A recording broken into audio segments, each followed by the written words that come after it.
Radio Library. Radio Library with RJ Radish. കൊമ്പില്ലേല് ഓൻ ഭയങ്കരന്. മുത്തങ്ങയിലെ ആനകളെ എല്ലാം ഒതുക്കിയത് ഓനല്ലേ? വാച്ചർ കൃഷ്ണൻകുട്ടി ഉറപ്പു പറഞ്ഞു. ആറളം ഫാമിലേക്ക് ഇറങ്ങുന്ന ആനകളെ കാട്ടിലേക്ക് തുരത്തി ഓടിക്കാൻ വനംവകുപ്പുകാർ കൊണ്ടുവന്ന പ്രമുഖൻ എന്ന കുങ്കിയാനെ കണ്ടപ്പോ മുതൽ അവന് കൊമ്പില്ല എന്നുള്ളത് ആളുകൾക്കൊരു പരാതിയായിരുന്നു. അപ്പുറത്തെ കുന്നിലെ ഞെട്ടിപ്പനകൾക്കിടയിൽ കാട്ടാനക്കൂട്ടം എത്തിയിട്ട് 3-4 ദിവസമായി. ആളുകൾ താമസിക്കുന്നിടത്തേക്ക് രാത്രിയിൽ അവർ ഇറങ്ങി വരും. വാഴയും തെങ്ങും റബ്ബറും ഒക്കെ ചപ്രം ചിപ്രം പറിച്ചെറിയും. ആന മതിലും പാട്ടമുട്ടലും ഏറുപടക്കവും ഒക്കെ തോറ്റെടുത്ത് പുതിയ പരീക്ഷണമാണ് ഈ കുങ്കിയാന. വിനോയ് തോമസിന്റെ രാമച്ചി എന്ന പുസ്തകം നമ്മൾ കേട്ടിട്ടുണ്ടായിരിക്കും. 7 കഥകളടങ്ങിയ കഥാ സമാഹാരം. അതിലെ രാമച്ചിയുടെ തുടക്കമാണ് നമ്മൾ പറഞ്ഞു തുടങ്ങിയത്. എല്ലാ പ്രിയപ്പെട്ടവർക്കും നമസ്കാരം. റേഡിയോ മലയാളം 98.6-ൽ ഇത് റേഡിയോ ലൈബ്രറിയുടെ സമയം. നിങ്ങളുടെ കൂടെ ഞാൻ രതീഷ്. ഇന്ന് രാമച്ചി എന്ന പുസ്തകത്തെ നമ്മൾ കൂടുതൽ അടുത്തറിയാനായിട്ട് പോവുകയാണ്. ഈ പുസ്തകത്തെ കുറിച്ച് ഇന്ന് കൂടുതൽ നമ്മളോട് പറയാൻ വേണ്ടിയിട്ട് എത്തിയിരിക്കുന്ന ആരാണെന്നറിയോ? ഒരു എഴുത്തുകാരി തന്നെയാണ് എത്തിയിട്ടുള്ളത്. ഷമീന ഹിഷാം, നമസ്കാരം, സ്വാഗതം റേഡിയോ ലൈബ്രറിയിലേക്ക്. നമസ്കാരം. ഊത് ഇറങ്ങി ഒരുപാട് പേരിലേക്ക് അത് എത്തിക്കൊണ്ടിരിക്കുന്നു. ഇപ്പൊ എത്രാമത്തെ എഡിഷനാണ് ഇറങ്ങിയിരിക്കുന്നത്? 3 എഡിഷൻ കഴിഞ്ഞു. 3 എഡിഷൻ കഴിഞ്ഞു. ആളുകളുടെ റെസ്പോൺസ് ഒക്കെ എന്താണ്? നല്ല അഭിപ്രായമാണ്. എന്നോട് തന്നെ പല ആൾക്കാരും ചോദിച്ചിരുന്നു, അത് സിനിമയാക്കാൻ പറ്റുന്ന കഥയാണ് എന്നൊക്കെ പറഞ്ഞിട്ട് വിളിച്ചിരുന്നു അല്ലേ? അപ്പോ സിനിമയാകുമായിരിക്കും അല്ലേ? ഓക്കെ. അപ്പൊ ഇനി മറ്റൊരു കാര്യം എന്ന് പറഞ്ഞു കഴിഞ്ഞാൽ അടുത്ത പുസ്തകത്തിന്റെ തയ്യാറെടുപ്പിലാണ്. അടുത്ത പുസ്തകം ഉടനെ പുറത്തിറങ്ങാൻ പോകുന്നു എന്നൊക്കെയാണ് കേൾക്കുന്നത്. എന്താണ് വിശേഷം കൂടി കേൾക്കട്ടെ. അടുത്ത പുസ്തകത്തിന്റെ പേര് ഹീല. ഹീല എന്നാണ്. അതെ, കറന്റ് ബുക്സിലാണ് വരാൻ പോകുന്നത്. ഓക്കെ. ഊതെന്ന് പറയുന്നത് ഉപ്പന്റെ കഥയൊക്കെ പറഞ്ഞു പോയ അല്ലെ, ഒരു പെൺകുട്ടിയുടെ കഥയൊക്കെയാണ് നമ്മൾ കേട്ടിട്ടുണ്ടായിരുന്നത്. അപ്പൊ ഹീല എന്താകും? ഹീല അനേകം സ്ത്രീകളുടെ ഇടയിലൂടെ പോകുന്ന ഒരു കഥയാണ്. ഹീല എന്നൊരു വാക്കിന് പല അർത്ഥങ്ങളുണ്ട്. ഹീല് ചെയ്യുന്ന, മറ്റുള്ളവരെ ഹീലയിപ്പിക്കാവുന്ന, പ്രകാശം പരത്തുന്ന, ഹോപ്പ് നൽകുന്നവൾ. ആ പേരിനനുസരിച്ചാണ് അവളുടെ പ്രവൃത്തിയും. അവൾക്ക് ചുറ്റുമുള്ള പരിസരമുള്ള എല്ലാവർക്കും ഒരു പ്രകാശമോ അല്ലെങ്കിൽ ഒരു ഹോപ്പോ ഒരു പ്രതീക്ഷയോ ഒരു ഹീലയിപ്പിക്കുന്ന രീതിയിലോ പോകുന്ന ഒരു കഥ. എല്ലാവരും സ്ത്രീ എഴുത്തുകളാണല്ലോ. 2ാമത്തെ സ്ത്രീ എഴുത്ത്, 3ാമത്തെ സ്ത്രീ എഴുത്തെന്ന് പറയരുത്. അടുത്ത ഞാൻ എഴുതിക്കൊണ്ടിരിക്കുന്നുണ്ട്. വിനോയ് തോമസിന്റെ രാമച്ചിയിലേക്ക് വരാം. പ്രകൃതിയും മനുഷ്യനും ഒക്കെ ഒത്തുചേർന്നൊരു പുസ്തകം എന്ന് നമുക്ക് പറയാനായിട്ട് പറ്റും. കവർ പേജ് തന്നെ നമ്മളെ ഭയങ്കരമായിട്ട് ആകർഷിക്കുന്ന ഒരു പുസ്തകമാണ്. ഇത് വായിച്ചു തുടങ്ങുമ്പോൾ ആദ്യം രാമച്ചിയാണ് വരുന്നത്. കുങ്കിയാനെ കുറിച്ച് പറഞ്ഞു തുടങ്ങുന്നുണ്ട്. അതെ. വിനോയ് തോമസിന്റെ രാമച്ചി എന്ന കഥാസമാഹാരം വായിച്ചു തുടങ്ങിയാൽ കാടും മനുഷ്യനും ജീവജാലങ്ങളും പരസ്പരം വേർപിരിയാനാവാത്തൊരു ലോകം തന്നെ നമുക്ക് തുറന്നു വിടുന്നുണ്ട്. ഇതിൽ പ്രകൃതി കഥയുടെ ഒരു പശ്ചാത്തലം മാത്രമല്ല, ഒരു സജീവ സാന്നിധ്യമായി മാറുന്ന കഥയുടെ ഭാഷവും അവതരണവും വായനക്കാരനെ ഗ്രാമീണമായ ഒരു അനുഭവ ലോകത്തിലേക്കാണ് കൊണ്ടുപോകുന്നത്. ആദ്യ വായനയിൽ തന്നെ കഥയുടെ പ്രധാന ആകർഷണം അതിന്റെ പ്രകൃതിബോധവും അന്തരീക്ഷ സൃഷ്ടിയുമാണ്. ഇതിലെ ആദ്യ കഥയായ രാമച്ചിയിൽ ഫാമുകളിലേക്ക് ഇറങ്ങുന്ന ആനകളെ കാട്ടിലേക്ക് തിരിച്ചോടിക്കാൻ കൊണ്ടുവന്ന കുങ്കിയാന എന്ന ആനയെ പരിചയപ്പെടുത്തിക്കൊണ്ടാണ്. കഥയിൽ ആനകൾ വെറും മൃഗങ്ങളല്ല, കാടിന്റെ സാന്നിധ്യവും ശക്തിയും പ്രതിനിധീകരിക്കുന്ന ജീവജാലങ്ങളായാണ് അവ പ്രത്യക്ഷപ്പെടുന്നത്. അതോടൊപ്പം മല്ലിക എന്ന ഗർഭിണിയായ സ്ത്രീയും കാട്ടിലെ ജനജീവിതവുമായി ചേർന്ന് നിൽക്കുന്ന മഞ്ഞമുത്തയും ഈ കഥയിൽ ശ്രദ്ധേയരാണ്. മൂർഖൻ പറമ്പ് എന്ന 2ാമത്തെ കഥയിൽ ഈന്തെന്ന മരത്തിന്റെ അരഞ്ഞാണ ജരകളിൽ ചുറ്റി ചുറ്റി കിടക്കുന്ന വേരുകൾ നീണ്ടുപോകുന്ന ചരിത്രം വായിക്കാം. മരങ്ങളില്ലാത്ത ആ കോളേജ് വഴിയിൽ ഉരുണ്ടുകൂടുന്ന കലാപങ്ങളിൽ നിശബ്ദനായി കയറിയിടപ്പെടുന്ന വിഘ്നേഷിന്റെ ഓരോ FB പോസ്റ്റുകളിലൂടെയാണ് ഈന്തുമരങ്ങളിലൂടെ ഭൂതകാലത്ത് ആവാഹിച്ചെടുത്തിരിക്കുന്നത്. പഴശ്ശിരാജ കോളേജിൽ വരിതെറ്റി ഉറുമ്പിനെ പോലെ ഒറ്റപ്പെട്ട് നടന്ന് അലഞ്ഞവനായിരുന്നവൻ. കീഴല്ലൂരമ്പലത്തിന് മുമ്പിൽ ബസ് ഇറങ്ങി മൂർഖൻ പറമ്പിലേക്ക് നമ്മളും കുന്നുകയറും. വിജനവും വിശാലവുമായ മൂർഖൻ പറമ്പിലെ വളഞ്ഞ വഴിയിലൂടെ ഒരു യാത്ര. അതിരിട്ടു വളർന്ന മുരടൻ കാടും തവിട്ടുതളിരുകളുള്ള ഇരുൾ മരങ്ങളും കരിഞ്ഞ പൂങ്കുലവുമായി പൃഥ്വിമാവുകളും അരക്കൊപ്പം വളർന്ന കുറുന്തോട്ടി ചെടികൾ, വാളുപോലെ മൂർച്ചയുള്ള നമ്പീശം പുല്ലുകൾ, അമൂർത്ത ശില്പങ്ങൾ പോലെ ഉയർന്നു നിൽക്കുന്ന ചീങ്കപ്പാറകൾ, മുള്ളുകളുള്ള നരൂരി ചെടികൾ. അങ്ങനെ മൂർഖൻ പറമ്പിലെ ഓരോ ചെടികൾക്കും അവരുടേതായ ഇടങ്ങളുണ്ട്. ഒടുവിൽ പല വലിപ്പത്തിലുള്ള ഈന്തുമരങ്ങളുടെ പറമ്പിന് നടുവിൽ വിഘ്നേഷിന്റെ ഓലമേന കട്ടുപുരയിലെത്താം. അവിടെ നിന്നും പിന്നീട് അവന്റെ FB പോസ്റ്റിൽ നിന്നും കൊതി വീണ്ടും ഉണർത്തുന്ന ഈന്തു വിഭവങ്ങൾ വിളമ്പി വെച്ചത് കാണാം. ഒരിക്കൽ ഈന്തിന്റെ ഉന്മാദത്തെക്കുറിച്ച് എഴുതിയ പോസ്റ്റിലാണ് ചന്തുമുത്തച്ഛനെ പോലുള്ളവരുടെ ഉന്മാദം മരങ്ങൾ പങ്കുവെച്ചതുകൊണ്ടാണ് മലബാറിലെ ഈന്തുമരങ്ങളിൽ ലഹരി കയറിയത് എന്നെഴുതിയത്. ഇങ്ങനെ വായനക്കാർ വിഘ്നേഷിന്റെ പഴയകാല ചിത്രങ്ങളിലും അവന്റെ എഴുത്തിലും ഇടകലർന്ന് ഈന്തോലയിലെ കതിരുകളിൽ കുടുങ്ങിപ്പോകും. ഇടയിൽ അനേക നൂറ്റാണ്ടുകൾ മനുഷ്യന്റെ കുസൃതിക്ക് കൂട്ടുനിന്ന പിതൃവൃക്ഷങ്ങളെ ഞാൻ ആദരപൂർവ്വം സംസ്കരിക്കുകയാണ്. മരച്ചില്ലകൾ ഇഷ്ടമില്ലാത്ത ഒരിക്കലും തെക്കിൻ ദേശാടന പക്ഷികൾക്ക് താവളമൊരുക്കാൻ ഈന്തിന്റെ ചരമക്കുറിപ്പ് ഇങ്ങനെ പ്രത്യക്ഷപ്പെട്ടു. ഈ കഥയിലേക്ക് ഇറങ്ങുമ്പോൾ അസാധാരണമായ കാരണത്താലുള്ള ആത്മഹത്യ കാണാം. അയാളുടെ ഉള്ളിലെ സംഘർഷവും നഷ്ടബോധവും നമുക്ക് അനുഭവപ്പെടാം. ദുർമരണങ്ങൾ ദൈനംദിനാഘോഷങ്ങളായി മാറിപ്പോയ മൂർഖൻ പറമ്പിന്റെ ഭ്രാന്തൻ നിർവികാരതയിൽ വായനക്കാരും കുടുങ്ങിപ്പോകും. അടുത്ത കഥയുടെ പേരാണ് ഇടവേലിക്കാർ. ഇതിന്റെ ആദ്യ വരി ഇങ്ങനെയാണ്: ഷെട്ടിപ്പുരയിൽ നിന്നും അപമാനിതയായ ഇഞ്ചി രവി ചെറുലോറിയിലെ കാബേജ് ചാക്കുകൾക്കിടയിൽ ഉരുണ്ടുകൂടിയിരുന്ന് മാക്കൂട്ടം ചുരമിറങ്ങുമ്പോൾ തന്റെ കാൽവെള്ളരിയിലെ തൊലി വലിച്ചു കീറി തുടരെ തുടരെ ആലോചനകൾ പുറത്തേക്ക് തള്ളുന്നത് കണ്ട് അയാൾക്ക് കണ്ണുകൾ അടക്കത്തില്ല. ഇഞ്ചി രവിയുടെ അസ്വസ്ഥതയും പരാജയബോധവും കുടിയേറ്റത്തിന്റെ വേദനയും ഏതാനും വാക്കുകളിൽ തന്നെ വായനക്കാരനെ അനുഭവിപ്പിക്കുന്നു. വിനയ് തോമസിന്റെ രാമച്ചി ചെറുകഥയിൽ വേഗത്തിൽ പറയാൻ ശ്രമിക്കുന്നില്ല. അദ്ദേഹത്തിന്റെ കഥകളിൽ ഒരു ദൃശ്യമായും ഒരു മണമായും ശബ്ദമായും ഒരു ഓർമ്മയായും കൃത്യമായി വാക്കുകളിലൂടെ നിർമ്മിക്കുന്നു. അതുപോലെ അദ്ദേഹത്തിന്റെ കഥകളിൽ കഥാസന്ദർഭത്തെക്കാൾ ഭാഷയാണ് ആദ്യം വായനക്കാരനെ പിടിച്ചിരുത്തുന്നത്. ഓരോ വാക്യം സൂക്ഷ്മമായി കൊത്തിവെച്ചതുപോലെ കാണാം. ഇടിവേലിക്കാർ എന്ന കഥയിൽ മാണിച്ചാച്ചൻ പ്രധാന കഥാപാത്രമാണ്. ചീട്ടുകളി അദ്ദേഹത്തിന് വെറുമൊരു നേരം പോക്കല്ല, ജീവിതത്തെ തന്നെ അതിൽ കാണുന്നു. മാണിച്ചാച്ചന്റെ കയ്യിലെ ചീട്ടുകളി നോക്കിയിരിക്കുമ്പോൾ രവി തന്റെ ഇഞ്ചിക്കൃഷിയെ ഓർക്കുന്നു. കാരണം രണ്ടിലും ഒരേ അനിശ്ചിതത്വമുണ്ട്. നല്ല ചീട്ടുകളിയായാലും തോൽക്കാം, മോശം ചീട്ടുകളിയായാലും ജയിക്കാം. ഒരു വർഷം നല്ല വിളവ് കിട്ടാം, അടുത്ത വർഷം എല്ലാം നശിച്ചു പോകാം. അതുകൊണ്ടാണ് മാണിച്ചാച്ചൻ രവിക്കൊരു സാധാരണ മനുഷ്യനല്ലാതാകുന്നത്. അയാൾക്ക് മാണിച്ചാച്ചൻ ഒരു ഭാഗ്യസൂചകവും പ്രതീക്ഷയുടെ പ്രതിമയും പോലെയാകുന്നു. ഇഞ്ചിക്കണ്ടത്തിലേക്ക് മാണിച്ചാച്ചൻ കയറി വന്നാൽ ഇടിവേലിക്കാരുടെ ജീവിതം മാറുമെന്ന് അയാൾ വിശ്വസിച്ചു. ഇങ്ങനെ പോകുന്ന ഈ കഥയിലെ വലിയ ആകർഷണം നാട്ടുഭാഷയുടെ സ്വാഭാവികതയാണ്. കഥാപാത്രങ്ങൾ സംസാരിക്കുമ്പോൾ അവർ പുസ്തകത്തിലെ കഥാപാത്രങ്ങളാണെന്ന് തോന്നുന്നില്ല. വിനോയ് തോമസ് എഴുതിയ ഈ കഥാസമാഹാരത്തില് വിശുദ്ധ മഗ്ദലന മറിയത്തിന്റെ പള്ളി എന്ന കഥയിലേക്ക് വരാം. ഈ ചെറുകഥ ഒരു വ്യത്യസ്തമായ ഒരു വായനാ ലോകത്തേക്കാണ് കൊണ്ടുപോകുന്നത്. വിശ്വാസം, ഭയം, കുറ്റബോധം, ധൈര്യം എന്നിവയെ ആസ്പദമാക്കി വിനോയ് തോമസ് എഴുതിയ ശ്രദ്ധേയമായ കഥയാണിത്. മക്കളില്ലാത്തതിന്റെ വേദനയും ജീവിതത്തിലെ അസംതൃപ്തിയും പേറി നടക്കുന്ന സാംസൺ ഈ കഥയിൽ പ്രധാന കഥാപാത്രമാണ്. രോഗശാന്തിയും അത്ഭുതങ്ങളും വാഗ്ദാനം ചെയ്യുന്ന ജോർജ് സാറിന്റെ ധ്യാനത്തിലൂടെയാണ് കഥ ആരംഭിക്കുന്നത്. എന്നാൽ കഥ മുന്നോട്ടു പോകുമ്പോൾ വിശ്വാസത്തിന്റെ പേരിൽ നടക്കുന്ന ചൂഷണങ്ങളെയും മനുഷ്യരുടെ ദുർബലതകളും വെളിവാക്കുന്നു. അതിനോടൊപ്പം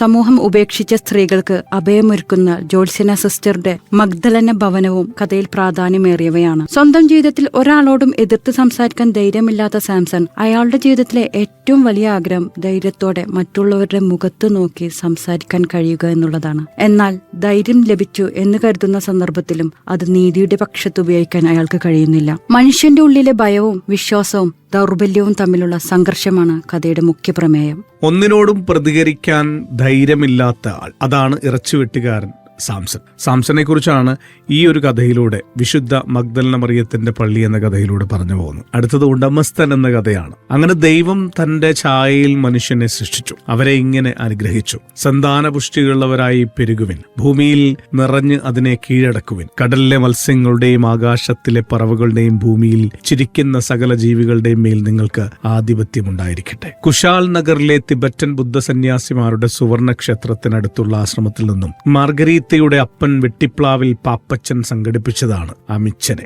ചൈനീസ് നായകളുടെ പ്രശസ്തമായ അനുസരണശീലവും ശൗര്യവും കേട്ടറിഞ്ഞാണ് വയസ്സാങ്കാലത്ത് പാപ്പച്ചൻ വണ്ടി പിടിച്ചു കുശാൽ നഗർ വരെ പോയി നായയെ വാങ്ങിയത്. അവിടുത്തെ ഒരു ലാമ അവനെ അമിത്തൗ എന്ന് തോന്നും വിധമുള്ളൊരു പേര് വിളിച്ചു. അത് കേട്ട് ചൈനീസ് ചുണ്ടനക്കങ്ങളിൽ കറങ്ങിത്തിരിഞ്ഞ പാപ്പച്ചൻ അവനെ അമിച്ചനാക്കി മാറ്റി. ആദ്യത്തെ 2-3 മാസം അമിച്ചൻ പാപ്പച്ചന് പ്രിയപ്പെട്ടവനായിരുന്നു. ഉടമസ്ഥൻ എന്ന കഥയിലേക്ക് വായനക്കാരിറങ്ങുമ്പോൾ ഒരു ജീവിയെ സ്നേഹിക്കുന്നത് എന്നതിന്റെ അർത്ഥം എന്താണ്?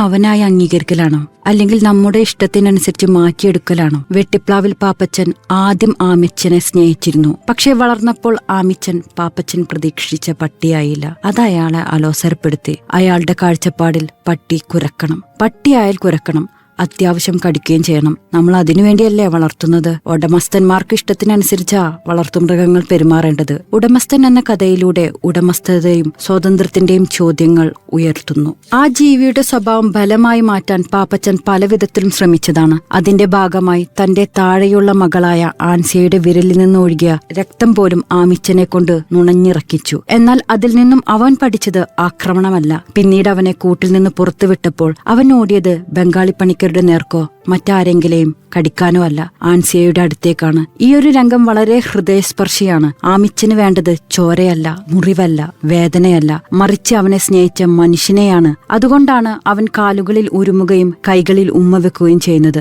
ഭയം, ബലം, അനുസരണ സൃഷ്ടിക്കും. പാപ്പച്ചൻ അതിനാണ് ശ്രമിക്കുന്നത്. പട്ടികളുടെ മേൽ പാപ്പച്ചൻ ചെലുത്തുന്ന നിയന്ത്രണവും സ്വന്തം പെൺമക്കളുടെ മേൽ ചെലുത്തുന്ന നിയന്ത്രണവും ഒരേ സ്വഭാവമുള്ളതാണ്. മാർഗരീറ്റയുടെ ജീവിതം ബൈബിൾ വായനക്കായി സമർപ്പിക്കപ്പെട്ടു. ജസീന്തയെ ജപമാലയുടെ ദാസിയായി വളർത്തി. ആൻസിയയെ അന്തോണീസ് പുണ്യാളന്റെ സേവനത്തിനായി മാറ്റിവെച്ചു. അങ്ങനെ മക്കളുടെ സ്വപ്നങ്ങളെക്കുറിച്ചോ ആഗ്രഹങ്ങളെക്കുറിച്ചോ വായനക്കാർക്ക് ഒന്നും കണ്ടെത്താൻ സാധിക്കില്ല. കാരണം പാപ്പച്ചന്റെ ലോകത്ത് അവർ വ്യക്തികളല്ല, തന്റെ തീരുമാനങ്ങൾ നിറവേറ്റാനുള്ള ജീവിതങ്ങളാകുന്നു. ആൻസിയ ആമിച്ചൻ എന്ന പട്ടിയെ കൂട്ടിൽ നിന്ന് മോചിപ്പിക്കുമ്പോൾ അതോടൊപ്പം തനിക്ക് ലഭിക്കാത്ത സ്വാതന്ത്ര്യത്തെക്കുറിച്ചും ഒരു നിമിഷം സ്വപ്നം കാണുന്നു. മക്കളെ വിവാഹം കഴിപ്പിക്കുന്നതിൽ പാപ്പച്ചൻ തീരെ താല്പര്യം കാണിച്ചിരുന്നില്ല. ഇവിടെ മതം ഒരു വിശ്വാസം എന്നതിലുപരി ഒരു നിയന്ത്രണോപാധിയായി മാറുന്നു. മക്കൾക്ക് സ്വന്തം ജീവിതം തിരഞ്ഞെടുക്കാൻ അവസരം നൽകാതെ അവരുടെ ഭാവിയെക്കുറിച്ചുള്ള തീരുമാനങ്ങൾ അവർക്ക് വേണ്ടിയെടുത്ത് അവരെ വീട്ടിൽ തന്നെ നിലനിർത്താൻ ശ്രമിക്കുന്ന ഒരാളെയാണ് പാപ്പച്ചനിൽ കാണുന്നത്. അയാളുടെ സ്നേഹത്തിൽ സ്വാതന്ത്ര്യത്തിന് ഇടമില്ല. അയാൾ മക്കളിൽ കാണുന്നത് ഭക്തരെയാണ്, അടിമകളെയാണ്.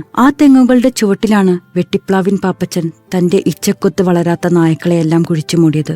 ഇത് വെറും ഒരു വിവരണം മാത്രമല്ല, അയാളുടെ സ്വഭാവത്തിന്റെ പ്രഖ്യാപനമാണ്. വളരെ വേദനിപ്പിക്കുന്നതും സാഹിത്യപരമായി വളരെ ശക്തവുമായ മറ്റൊരു വരിയിലേക്ക് കടക്കാം. തെങ്ങിൻ ചുവട്ടിൻ കുഴിയിൽ നട്ടെല്ല് അരിവാളുപോലെ വളച്ച് കൈകൾ കാലിനിടയിൽ തിരുകി ചെമ്പന്റെ ജഡം പാപ്പച്ചൻ ആഗ്രഹിച്ചതുപോലെ കിടന്നു. ചെമ്പന്റെ മരണരംഗം കഥയിലെ ഏറ്റവും ഭയാനകമായ രൂപങ്ങളിൽ ഒന്നാണ്. ജീവിച്ചിരിക്കുമ്പോൾ നിയന്ത്രിക്കാനാകാത്ത ചെമ്പൻ മരണശേഷം പാപ്പച്ചൻ ആഗ്രഹിച്ചതുപോലെ വളഞ്ഞു കിടക്കുന്നു. അനുസരണത്തിന് വേണ്ടി നടത്തുന്ന എല്ലാ ശ്രമങ്ങളുടെയും അന്തിമ രൂപമാണത്. റാണി എന്ന പെൺപട്ടിയെയും ചന്തു എന്ന നായയും പാപ്പച്ചൻ അതേ ആവർത്തനത്തിലേക്ക് വലിച്ചിഴച്ചു. ചെമ്പന്റെ കൂവൽ ഒരു മുദ്രാവാക്യമായി മാറുന്നതും ആമിച്ചൻ ആൻസിയയുടെ സ്നേഹത്തിലേക്ക് ഓടിവരുന്നതും മക്കളുടെ ജീവിതം പ്രാർത്ഥനാ മുറികളിലേക്ക് കുടുങ്ങിപ്പോകുന്നതുമെല്ലാം ഒരേ ചോദ്യത്തിലേക്കാണ് വിനോയ് തോമസ് വിരൽ ചൂണ്ടുന്നത്. ഒരു മനുഷ്യന് എല്ലാ പൂർണ്ണതയിലൂടെ മറ്റൊരു ജീവിയുടെ ഉടമസ്ഥനാകാൻ കഴിയുമോ? ഇതിലെ മിക്കാനിയ മൈക്രാന്ത എന്ന കഥയിലേക്കാണ് നമ്മൾ പോകുന്നത്. ഞറമ്പ് കല്ലുകൾ അടുക്കി കെട്ടിയിരിക്കുന്ന കയ്യാലകളിൽ നിന്ന് വഴിയിലേക്ക് നീണ്ടു പടരുന്ന വള്ളിച്ചെടികൾ ചവിട്ടി ഒതുക്കി കേളകം ബ്രാഞ്ച് സെക്രട്ടറി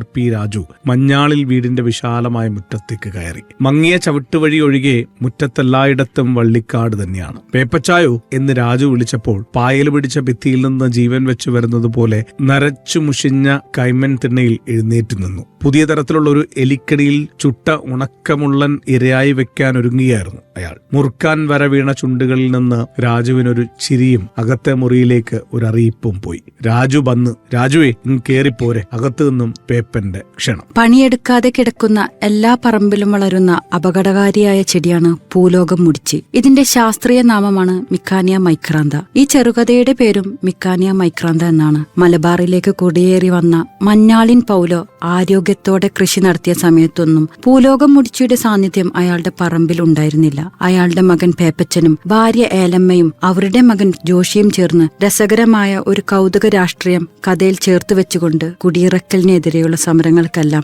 അഭിവാദ്യം നൽകുന്നുണ്ട് എഴുത്തുകാരൻ. മലബാറിലേക്കുള്ള കുടിയേറ്റത്തെ പറ്റിയുള്ള നോവലാണ് SK പൊറ്റക്കാടിന്റെ വിഷകന്യക. അതിലെ കഥാപാത്രമായ ആന്തോണി മലബാർ മടുത്തിട്ട് അയാളുടെ പറമ്പിൽ മുഴുവൻ ചേരിൻ കുരു വാരി വിതച്ചതിന് ശേഷം തിരിച്ചുപോയി എന്ന് നോവലിൽ പറയുന്നുണ്ട്. അതുപോലെ ചേരുമരങ്ങൾ നിറഞ്ഞ പറമ്പായിരുന്നു മാഞ്ഞാളിൻ പൗലോക്ക് ആദ്യമായി വാങ്ങിക്കാൻ പറ്റിയത്. ആ ഭൂമിയെ പൊന്നാക്കി മാറ്റിയ പൗലോയുടെ മകനായ പേപ്പച്ചനും അധ്വാനിക്കുന്ന കർഷകൻ തന്നെയായിരുന്നു. എന്നാൽ പേപ്പച്ചന്റെ മകനായ ജോഷി അങ്ങനെയായിരുന്നില്ല. വിള നശിപ്പിക്കുന്ന പൂലോകം മുടിച്ച് അവതരിപ്പിക്കുന്ന വഴി ആഖ്യാനത്തിന്റെ പലതരത്തിലുള്ള വ്യാഖ്യാനങ്ങളുടെ സാധ്യതകളിലേക്കാണ് വിനോയ് തോമസ് വിരൽ ചൂണ്ടുന്നത്. മാഞ്ഞാളിൽ പൗലോ കാപ്പിവടി കുത്തിപ്പിടിച്ച് നെടുനീളം നടന്ന് പണിയെടുപ്പിക്കുന്ന കാലത്തൊന്നും പറമ്പിൽ ആ ചെടി ഉണ്ടായിരുന്നില്ല. പൂലോകം മുടിച്ച് പൗലോ ഒരു മീനത്തിലാണ് മരിക്കുന്നത്. ആ കൊല്ലം ഇടവപ്പാതിയിലെ അടമഴ കഴിഞ്ഞ് തോർച്ച കിട്ടിയപ്പോൾ മരോട്ടിച്ചെരുവിലെ 4 ഏക്കറിലിട്ടിരിക്കുന്ന കോട്ടയം ചുള്ളിയുടെ ഇടകിളച്ച് ചെത്തിക്കൂട്ടുകയായിരുന്നു കൈമൻ.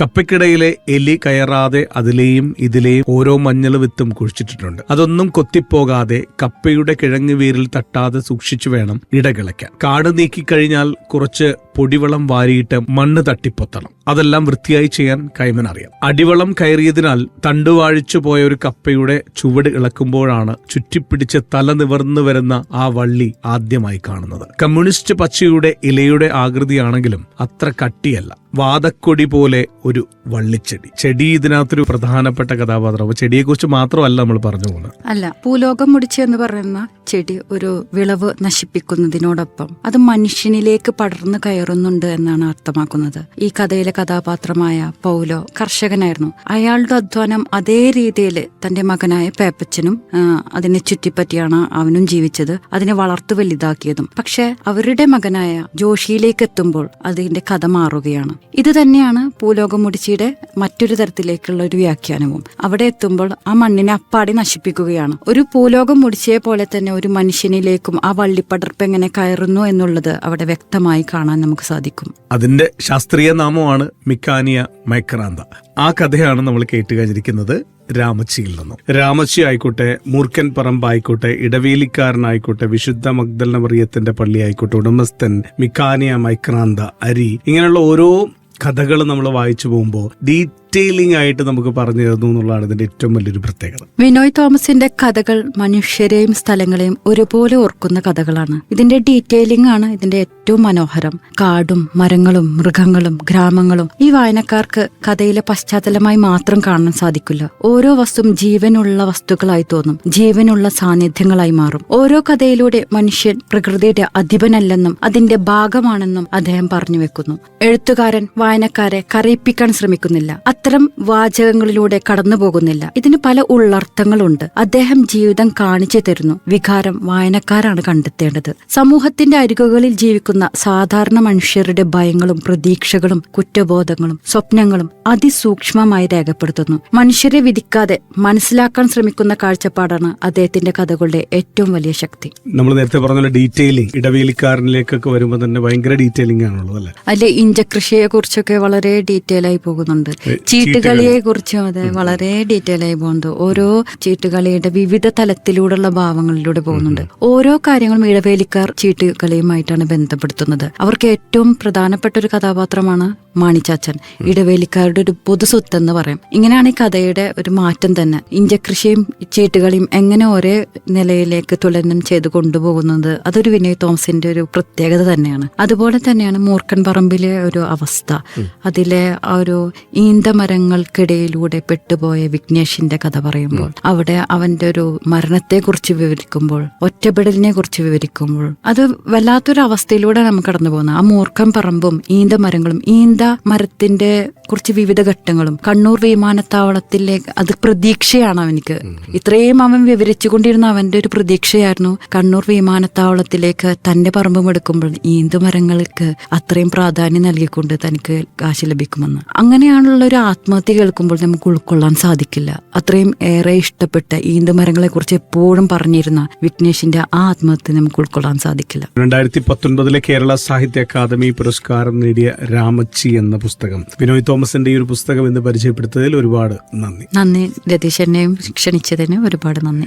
ആൻഡ് പുതിയ പുസ്തകത്തിന് എല്ലാവിധ ആശംസകളും. നമുക്കറിയാം ഊത് എന്ന പുസ്തകം ഒരുപാട് ആൾക്കാരിലേക്ക് എത്തി. ആൻഡ് ഹീല എന്ന പുസ്തകം ഇനിയിപ്പോൾ പുറത്തിറങ്ങാനായിട്ട് പോവുകയാണ്. ആശംസകൾ.